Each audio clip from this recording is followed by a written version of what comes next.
SIR করলে সব থেকে বেশি ক্ষতি কাদের হবে জানেন? আমার নমশূদ্র ভাইরা বা ওপার বাংলা থেকে যারা আমাদের দেশে এসে আমাদের নাগরিকত্ব, সরকারি চাকরি, সরকারি হসপিটাল, সরকারি স্কুল, সরকারি বাসস্থান সবটাই উপভোগ করছে, তাদেরকে নতুন করে বেনাগরিক করার অপচেষ্টা চালাচ্ছে এই বিজেপি। বিজেপি কি বলছে? 1.5 কোটি নাকি রোহিঙ্গা আছে। আপনাদের তথ্য দিয়ে যাচ্ছি, সারা পশ্চিম বাংলা নয়, সারা ভারতবর্ষে সর্বোচ্চ 30,000 রোহিঙ্গা আছে। সব থেকে বেশি রোহিঙ্গা দিল্লিতে আছে। তারপরে আপনার রাজ্য 3 নম্বরে আছে হরিয়ানা, 4 নম্বরে আছে অসম, ওয়েস্ট বেঙ্গল আছে 5 নম্বরে। যদি 30 সারা ভারতবর্ষে কত রোহিঙ্গা আছে?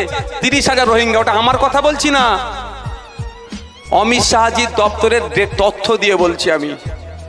তো 30,000 রোহিঙ্গা সারা ভারতবর্ষে আছে, আর শুভেন্দু অধিকারী গল্প শোনাচ্ছে কি 1.5 কোটি। এবার আপনার ভয় খেতে পারেন, কি হবে আমারটা? আপনার যেটা ভুল আছে আপনাকে ঠিক করে নিতে হবে।